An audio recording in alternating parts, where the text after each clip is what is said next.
Hi everybody, कैसे हैं आप लोग। आई होप आप सभी लोग अच्छे होंगे, सेफ होंगे एंड मोस्ट इम्पॉर्टेंटली रेगुलरली पढ़ाई भी कर रहे होंगे।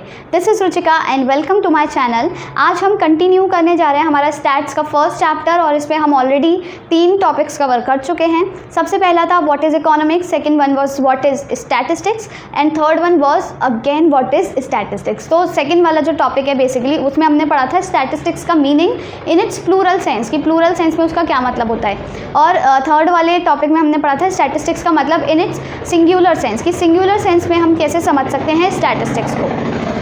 अब आज के वीडियो में, आज वाले वीडियो में हम पढ़ने वाले हैं स्कोप ऑफ स्टैटिस्टिक्स, कि स्टैटिस्टिक्स का स्कोप क्या होता है। और उसमें 3 आपके सब टॉपिक्स हैं। सबसे पहला है आपका nature, second one is subject matter and third is limitations. तो हम आज पढ़ेंगे कि स्टैटिस्टिक्स का नेचर क्या होता है, उसका सब्जेक्ट मैटर क्या है, साथ ही साथ उसके क्या क्या लिमिटेशंस हैं या फिर क्या क्या ड्रॉबैक्स हैं, क्या क्या लूप होल्स हैं उसमें। ये सारी चीज़ें आज हम पढ़ने वाले हैं। तो स्टार्ट करते हैं सबसे पहले हमारे नेचर से, कि स्टैटिस्टिक्स का नेचर क्या होता है। ठीक है, मतलब स्टैटिस्टिक्स क्या है। स्टैटिस्टिक्स एक साइंस है या फिर स्टैटिस्टिक्स एक आर्ट है। तो अगर हम बात करें स्टैटिस्टिक्स की, statistics is a science and an arts as well. Statistics क्या है, एक साइंस भी है और एक आर्ट्स भी है। और ये बात किसने कही है, ये बात कही है किसने, प्रोफेसर टिपिट ने। ठीक है, प्रोफेसर टिपिट ने क्या बोला है कि जो स्टैटिस्टिक्स है ना हमारा, वो साइंस भी है, वो एक आर्ट भी है। वो साइंस की तरह भी वर्क करती है और वो आर्ट्स की तरह भी वर्क करती है। कैसे करती है, देखो आर्ट्स किससे रिलेटेड होती है। आर्ट्स अगर हम देखें तो किससे रिलेटेड होती है, रिलेटेड टू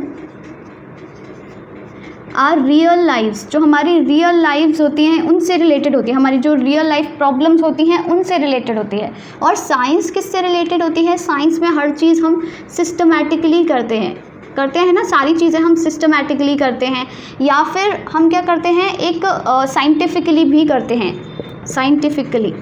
तो आप ये देखो कि जब हम स्टैट्स को एज अ साइंस देखें, अगर एज अ साइंस अगर हम स्टैट्स को देखते हैं तो क्या होता है, स्टैट्स में भी हम सारा डेटा हमारा सिस्टमैटिकली अरेंज कर रहे हैं। सबसे पहले हमने उसे कलेक्ट किया, फिर ऑर्गेनाइज किया, फिर प्रेजेंट किया। तो सारा सब कुछ एक सिस्टम के साथ हो रहा है, उसकी स्टेजेस एकदम सिस्टमैटिक हैं। साथ ही साथ हम कुछ टूल्स भी अप्लाई करते हैं, साइंटिफिक टूल्स होते हैं जो हम अप्लाई करते हैं। इसीलिए ये जो स्टैटिस्टिक्स है ना साइंस की तरह वर्क करती है। पर अगर हम कहीं आर्ट्स की तरह क्यों वर्क करती है, क्योंकि ये हमारी रियल लाइफ जो प्रॉब्लम्स होती हैं उनसे रिलेट करती है, उनको कंसर्न करती है। जैसे कि आप एक एग्जांपल ले सकते हो, एक एग्जांपल है हमारे इंडिया में अनएम्प्लॉयमेंट का। ठीक है, हमारे इंडिया में अनएम्प्लॉयमेंट एक बहुत मेजर प्रॉब्लम है, राइट। तो जब हम उस अनएम्प्लॉयमेंट की बात करते हैं, क्योंकि वो प्रॉब्लम छोटी मोटी नहीं है, हम सबकी लाइफ से रिलेटेड है, हम सबकी लाइफ से जुड़ी हुई है, इसीलिए वो एक आर्ट है। ठीक है, पर अगर हम कहें कि वो उस प्रॉब्लम को एनालाइज कर रहे हैं, उसके लिए सॉल्यूशंस ढूंढ रहे हैं, तो वो क्या कर रहे हैं, एक सिस्टमैटिक वे फॉलो कर रहे हैं। वो पहले अनएम्प्लॉयमेंट का हमारा डेटा कलेक्ट करते हैं, फिर उसको प्रॉपरली एनालाइज करते हैं, प्रेजेंट करते हैं, फिर एनालाइज करते हैं, फिर कुछ इंटरप्रिटेशंस निकालते हैं, कंक्लूजन निकालते हैं और उसी बेसिस पर वो स्कीम्स भी लाते हैं, हमारे लिए ऑफर्स लाते हैं जिससे कि लोगों को एम्प्लॉयमेंट मिले। तो ये क्या है, एक सिस्टमैटिक तरीका है। और इसीलिए ही जो हमारा स्टैटिस्टिक्स है वो एक साइंस भी है और एक आर्ट्स भी है। और ये किसने बोला है, प्रोफेसर टिपिट ने। तो ये हो गया आपका क्या, नेचर में आपके सिर्फ इतना ही था कि साइंस स्टैटिस्टिक्स क्या है, it is a science and an arts as well.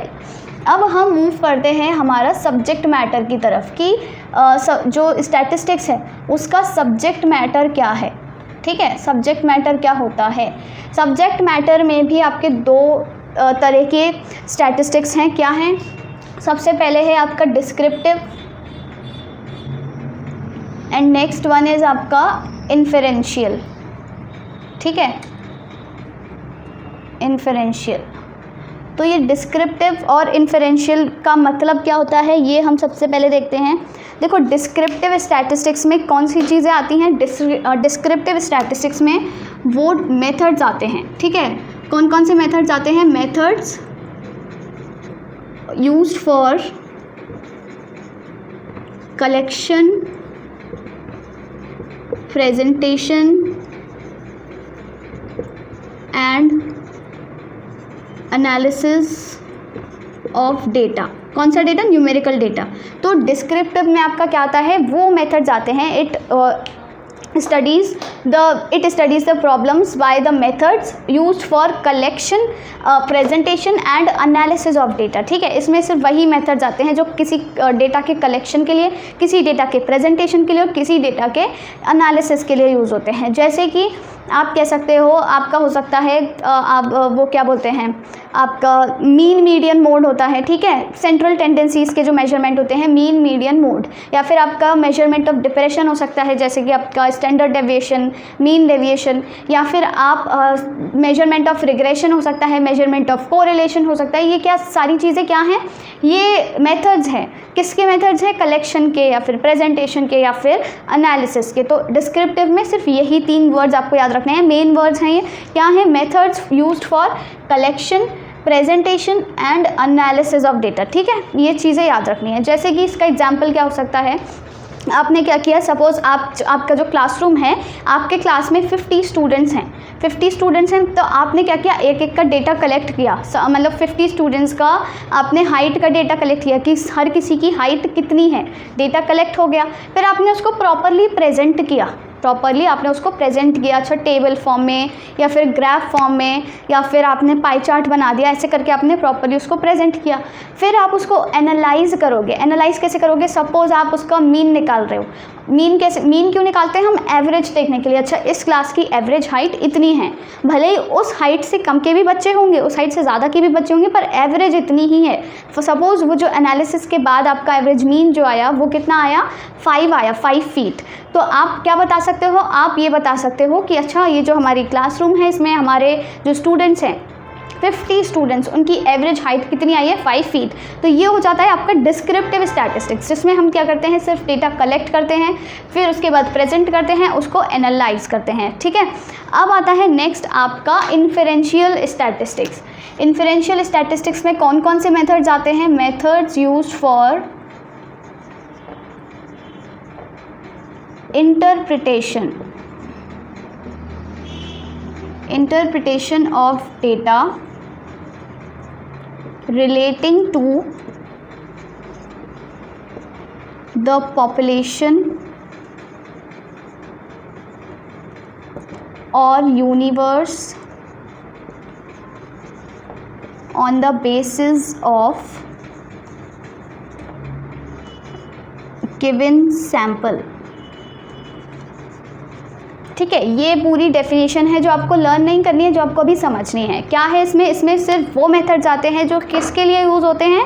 For interpretation. इसमें देखो ना क्लासिफिकेशन है, ना प्रेजेंटेशन है, ना ऑर्गेनाइजेशन है, ना ही एनालिसिस है। इसमें सिर्फ इंटरप्रिटेशन है। इसमें क्या है? कलेक्शन, प्रेजेंटेशन और एनालिसिस। इसमें हम क्या करते हैं? इन्फरेंशियल मतलब क्या होता है?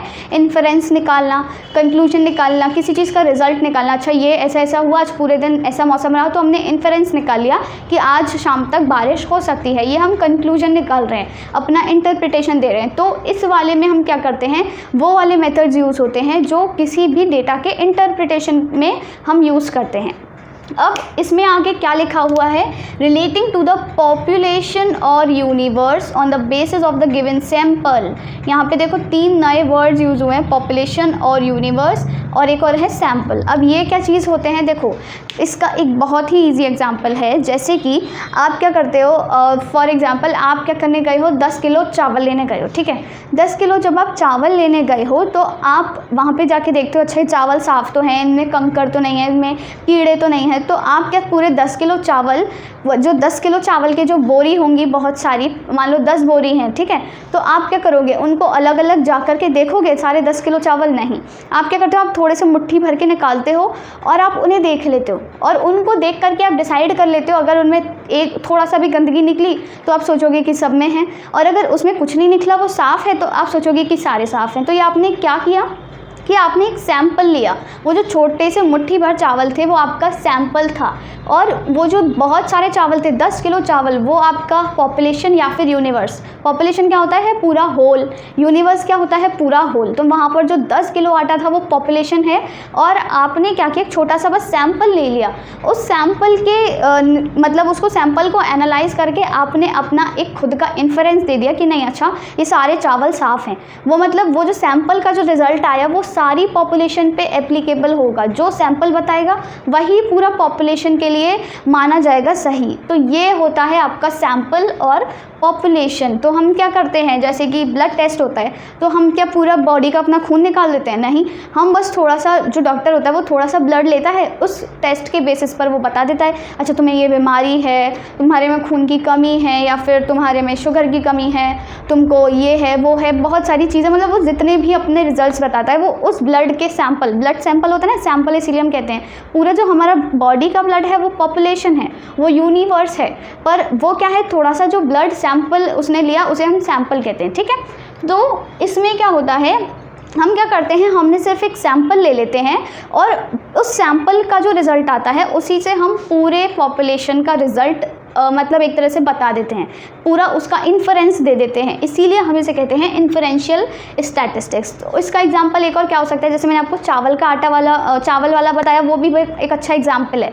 या फिर आप क्या कर सकते हो, जैसे इसमें हमने एवरेज हाइट का जो एग्जाम्पल लिया था, उसमें हमने क्या किया था, सारे बच्चों की हाइट कैलकुलेट करके, कलेक्ट करके, प्रॉपरली प्रेजेंट करके एनालाइज करी थी। इसमें क्या करेंगे, हम उसमें भी एवरेज हाइट निकालेंगे, इन्फरेंशियल में भी एवरेज हाइट निकालेंगे। पर हमने क्या किया, जो 50 बच्चे हैं ना, हमने कहा यार सबकी हाइट कौन पूछे बार बार उनको जाके, कोई गलत बता दिया तो हम क्या करेंगे, बस 5-6 बच्चे ले लेंगे, 50 में से मान लो 10 बच्चे ले लिए, ठीक है, उन 10 बच्चों की हाइट कैलकुलेट करी फटाफट से, हमने देखा अच्छा इसका तो एवरेज हाइट ये आया है, तो हम एवरेज हाइट उसी सैंपल के बेसिस पे, वो जो 10 बच्चों का सैंपल हमने लिया था उसी के बेसिस पे हम रिज़ल्ट बता देंगे, हम इन्फरेंस बता देंगे कि अच्छा पूरे जो 50 बच्चे हैं इनकी एवरेज हाइट इतनी है। तो हम क्या करते हैं, एक जनरल स्टेटमेंट दे देते हैं ऑन द बेसिस ऑफ एक छोटा सा सैंपल जो भी हमने लिया। तो इसे हम कहते हैं इन्फरेंशियल स्टैटिस्टिक्स। इन्फरेंस मतलब किसी का भी कंक्लूजन देना किसी भी चीज़ का, या फिर रिज़ल्ट बताना, इंटरप्रेट करना, और इसीलिए हम इसमें सिर्फ इंटरप्रिटेशन वाले मेथड्स या टूल्स यूज़ करते हैं। इसमें हम क्या करते हैं, कलेक्ट भी कर रहे हैं, हम प्रॉपरली प्रेजेंट भी कर रहे हैं, हम एनालाइज भी कर रहे हैं, तो इसीलिए हम उसमें ये सारे टूल्स भी यूज़ करते हैं। तो ये था आपका क्या, नेचर और आपका सब्जेक्ट मैटर। तो अगर आपको यहाँ तक की चीज़ें क्लियर हो गई हो तो आप बताओ, अब हम आगे मूव करते हैं। अब नेक्स्ट हमारा क्या टॉपिक है, नेक्स्ट लास्ट स्कोप का आज का लास्ट टॉपिक है हमारा लिमिटेशंस। अब हम मूव करते हैं हमारे नेक्स्ट टॉपिक पर। अब हम देखते हैं कि जो हमारा स्टैटिस्टिक्स है उसकी लिमिटेशंस क्या होती हैं, क्या क्या उसके ड्रॉबैक्स हैं, या क्या क्या उसमें लूप होल्स हैं। तो सबसे पहला आपका पॉइंट है study of numerical facts only. अब ये तो हम अभी तक 10 बार पढ़ चुके हैं कि स्टैटिस्टिक्स क्या करता है, वो डेटा को स्टडी तो करता है, पर कौन सा डेटा, ओनली क्वान्टिटेटिव डेटा, सिर्फ न्यूमेरिकल डेटा की स्टडी करता है, क्वालिटेटिव डेटा की स्टडी नहीं करता। वो ये नहीं बताता कि ऑनेस्टी के बारे में नहीं बताता, वो फ्रेंडशिप के बारे में नहीं बताता, वो लॉयल्टी के बारे में नहीं बताता। ये क्या है, आपके क्वालिटेटिव एस्पेक्ट्स हैं, इनको आप नाप नहीं सकते हो, आप इनको मेजर नहीं कर सकते हो कि वो जो आदमी है वो कितना ऑनेस्ट है, कितना ईमानदार है, और ये जो मेरी फ्रेंड है ये मुझसे कितनी फ्रेंडशिप रखती है, मेरे बारे में क्या सोचती है, मैं तो इसको अपना 100% फ्रेंड मानती हूँ, ये मुझे कहीं 80% फ्रेंड तो नहीं मानती। तो ये सारी चीज़ें स्टैटिस्टिक्स हमको नहीं बताता, ये हमें क्या करता है, सिर्फ क्वान्टिटेटिव डेटा या न्यूमेरिकल डेटा के बारे में जानकारी देता है। Second one is study of aggregates only. Aggregates मतलब कि ऐसी चीज़ें जो पूरे बल्क में होती हैं, एज अ होल होती हैं, ये एक एक पर्टिकुलर यूनिट के बारे में हमको जानकारी नहीं देता। कैसे, जैसे इसका एग्जांपल आप समझ सकते हो, मतलब उसके बारे में स्टडी नहीं करता, पर्टिकुलर यूनिट के बारे में स्टडी नहीं करता। जैसे कि आप देखो आपके स्कूल में बहुत सारे टीचर्स होंगे, सपोज 20 टीचर्स हैं, ठीक है, तो अगर हम किसी एक टीचर की इनकम के बारे में जानकारी लें, हमने उसके बारे में पता कर लिया, अच्छा उसकी जो इनकम है वो 50,000 50,000 रुपये महीने हैं। तो इस सिर्फ एक पर्टिकुलर यूनिट के बारे में स्टैटिस्टिक्स स्टडी नहीं करती। स्टैटिस्टिक्स का कंसर्न या उसका सब्जेक्ट मैटर ये नहीं है कि वो सिर्फ एक पर्टिकुलर यूनिट के बारे में स्टडी करे।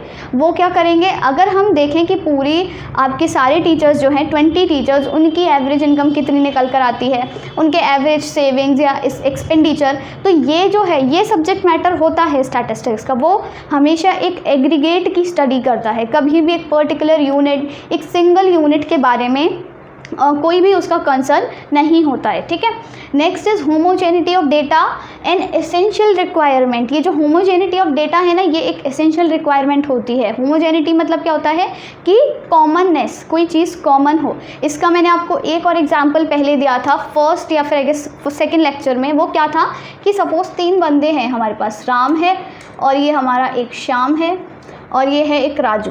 ठीक है, तो क्या है, अगर हम राम की हाइट देखें, राम की हाइट है 6 फीट। ठीक है, श्याम का हम वेट देखें और श्याम का वेट कितना है 45 kgs। और राजू की अगर हम क्या कहते हैं, राजू का हम क्या देख सकते हैं, हाइट, वेट, आप उसके आई कलर देख सकते हो। ठीक है, आई कलर हो गया आपका, या फिर आई कलर के अलावा आप उसकी बालों की लेंथ दे सकते हो। ठीक है, हेयर की हाइट, हेयर लेंथ, या फिर तो वो कितनी है, आप सपोज़ कर लो 10 सेंटीमीटर है। ठीक है, उसके बाल बड़े बड़े हैं। तो अब ये जो तीनों चीज़ें हैं, ये जो तीनों आपने एस्पेक्ट्स लिए हैं, इन तीनों में कोई भी चीज़ कॉमन है, कोई होमोजेनिटी है नहीं। तो आप इन तीनों को अलग अलग या फिर एक साथ में कैसे भी स्टडी नहीं कर सकते हो। आप इनके बीच में कोई कंपैरिजन नहीं कर सकते हो। यहीं अगर मैं बोलूँ कि राम की हाइट 6 फीट है और श्याम की हाइट 7 फीट है, तब हम कंपेयर कर सकते हैं क्योंकि उनमें होमोजेनिटी है। हम सिर्फ हाइट की बात कर रहे हैं। पर अगर हम अलग अलग चीज़ें लेंगे, अलग अलग फैक्टर्स लेंगे, तो हम उसमें कैसे कंपैरिजन करेंगे या कैसे उनसे कोई इन्फरेंस निकालेंगे, नहीं हो पाएगा, नहीं पॉसिबल है। तो इसीलिए यहाँ पे जो होमोजेनिटी है ना, वो एक एसेंशियल रिक्वायरमेंट है। होमोजेनिटी होनी चाहिए। अगर हम किसी 2 देशों के बीच में कंपैरिजन करते हैं तो उसमें भी मतलब जो भी 2 चीज़ें हैं वो कॉमन होती हैं। जैसे कि इंडिया की पॉपुलेशन और नेपाल की पॉपुलेशन का ही हम कंपैरिजन कर सकते हैं। ऐसे नहीं कि इंडिया की टोटल पॉपुलेशन और नेपाल की सिर्फ मेन पॉपुलेशन का कर ले, ये सब नहीं होता। हमें कॉमन फैक्टर चाहिए होता है। ठीक है, next is results are truly on an average. जो रिजल्ट्स होते हैं ना, ज़्यादातर वो एवरेज के बेसिस पर होते हैं। क्यों एवरेज के बेसिस पर? क्यों? एक तो हम एग्रीगेट्स लेते हैं, हमेशा हमने पढ़ा, क्योंकि जो स्टैटिस्टिक्स है वो हमेशा एग्रीगेट्स की ही स्टडी करती है। तो जो रिजल्ट्स होते हैं ना, वो ज़्यादातर एवरेज होते हैं या फिर जनरलाइज होते हैं। जनरलाइज होते हैं मतलब एक यूनिट के बारे में वो बात ही नहीं करते हैं। इसका एग्जांपल क्या हो सकता है, जैसे अगर आप डेटा देखो इंडिया का, तो अगर प्रेजेंट में फॉर एग्जांपल इंडिया की जो पर कैपिटा इनकम है वो क्या है, ₹5000। ठीक है, मतलब हर इंसान की इनकम 5000 हो गई। इसके हिसाब से अगर हम देखें, इंडिया की पर कैपिटा इनकम मतलब ₹50,000 है, तो हर इंसान की इनकम ₹50,000 होगी। पर ये क्या है, सिर्फ एक जनरलाइज व्यू है। ऐसा नहीं है, हर किसी को 50,000 रुपये नहीं मिल रहे हैं। इतने सारे गरीब लोग हैं, उनको तो 1 रुपया नहीं मिलता दिन में, या फिर उससे ज़्यादा अमीर लोग भी हैं जिनकी इनकम तो भाई करोड़ों में है। तो ये 50,000 रुपये वाला जो डेटा था पर कैपिटा इनकम का, ये एक जनरलाइज था। ये एक सिर्फ क्या था, एवरेज के ऊपर बेस्ड था। तो ये पर्टिकुलर यूनिट के बारे में, सिंगल यूनिट के बारे में बात नहीं करता है। ये क्या करता है, एक एवरेज निकाल के आपको एक जनरल इन्फॉर्मेशन दे देता है। Next point is without reference results में प्रूव टू बी रॉन्ग। जो रिजल्ट्स हम निकालते हैं कोई भी एनालिसिस करके, जब हम एनालिसिस करते हैं ना किसी भी स्टैटिस्टिकल डेटा का, तो जब हम रिजल्ट्स निकालते हैं उससे, तो अगर उनको सही रेफरेंस में ना देखा जाए, सही कॉन्टेक्स्ट में ना देखा जाए या सही कंडीशंस में ना देखा जाए, तो वो गलत साबित हो सकते हैं। उसका एग्जाम्पल क्या हो सकता है, सपोज़ आपके पास ना एक क्या है, पेपर इंडस्ट्री है, पेपर मिल है। ठीक है, पेपर मिल है। पेपर मिल का आपने डेटा लिया कोई 3 साल का, 3 साल में उसकी कितनी इनकम हुई है। तो लेट अस से फर्स्ट ईयर में उसकी कितनी हो गई, ₹3,000। सेकेंड ईयर में उसकी इनकम हुई थी ₹2,000 और थर्ड ईयर में उसकी इनकम हुई है ₹1,000। ठीक है, ठीक है। अब नेक्स्ट आपकी एक है, दूसरी आपकी क्लॉथ मिल है कोई। क्लॉथ मिल में अगर आपने उसका भी सेम उन्हीं 3 सालों का डेटा लिया, तो उसकी जो इनकम है वो कितनी है, पहले साल में 1,000, दूसरे साल में 2,000 और तीसरे साल में 3,000। ये आपका डेटा हो गया। पर अगर आप देखो, अब इसका एवरेज निकालो, पेपर मिल का आप एवरेज निकालो कि अच्छा इसकी एवरेज इनकम कितनी हुई है इन 3 सालों में। तो एवरेज निकालेंगे तो क्या आ जाएगा, एवरेज निकालेंगे तो इसकी आएगी 2000 रुपीज़, और जब हम इसका एवरेज निकालेंगे तभी भी 2000 रुपीज़ आएगा। तो अगर किसी इंसान को हम सिर्फ इतना पोर्शन दिखाएं तो वो क्या समझेगा कि भाई दोनों जो मिल्स हैं ना वो बहुत ही बढ़िया काम कर रही हैं, दोनों की एवरेज इनकम 2000 रुपीज़ है, ठीक है। उन 3 सालों का एवरेज जो आया उनका इनकम का वो 2000 रुपीज़ है, पर उनको ये नहीं पता, उनको हमने कॉन्टेक्स्ट में नहीं बताया, सही कॉन्टेक्स्ट में, सही रेफरेंस में नहीं बताया। अगर वो सही रेफरेंस में देखेगा तो वो ये नहीं कहेगा कि दोनों मिल्स बढ़िया काम कर रही हैं, वो क्या कहेगा कि ये वाली मिल अच्छा काम कर रही है, इसको थोड़ा घाटा हो रहा है, इसकी इनकम कम होती जा रही है हर साल, पहले साल में 3000 थी, दूसरे में 2000, तीसरे में तो 1000 पे आ गई, पर ये इसकी बढ़ रही है, पहले 1000, दूसरे में 2000, तीसरे में 3000। तो विदाउट रेफरेंस जो रिजल्ट्स हैं दे मे बी प्रूव्ड रॉन्ग, वो रॉन्ग प्रूव हो सकते हैं, वो गलत साबित हो सकते हैं, ठीक। अब लास्ट आपका जो लिमिटेशन है वो क्या है, can be used only by the experts. ये जो हमारे स्टैटिस्टिक्स हैं ना, स्टैटिस्टिकल टूल्स हैं, स्टैटिस्टिकल मेथड्स हैं, वो क्या है, ये एक मतलब एक सेइंग है, किसने कहा है, एक इकोनॉमिस्ट ने कहा है कि जो स्टैटिस्टिकल मेथड्स हैं they are most dangerous in the hands of an inexpert. अगर कोई इनएक्सपर्ट बंदा है जिसको स्टैटिस्टिकल टूल्स की, स्टैटिस्टिकल मेथड्स की और बहुत सारी चीज़ों की, इन स्टैटिस्टिक्स से जितनी भी चीज़ें हैं रिलेटेड, उनकी जानकारी नहीं है, उनकी नॉलेज नहीं है, उनका ज्ञान नहीं है, तो वो क्या हो सकता है, उसके लिए डेंजरस हो सकते हैं। डेंजरस मतलब ये नहीं उसके सर पे बम फूट जाएगा, पर मतलब वो गलत फ़ायदा उठा सकता है या तो उनका, या फिर वो कुछ गलत इंटरप्रिटेशन निकाल सकता है, गलत उनसे एनालिसिस कर सकता है और आपका जो काम है वो भी ख़राब हो सकता है। तो अगर उसको नॉलेज नहीं है तो ऑफकोर्स वो गलत काम कर ही देगा। तो स्टैटिस्टिकल टूल्स की नॉलेज, मतलब स्टैटिस्टिकल टूल्स को वही इंसान हैंडल कर सकता है जो उसका एक्सपर्ट हो। अगर कोई इनएक्सपर्ट के हाथ में वो टूल्स लग जाते हैं या फिर वो उन पर काम करता है तो वो सारी चीज़ें ख़राब कर सकता है।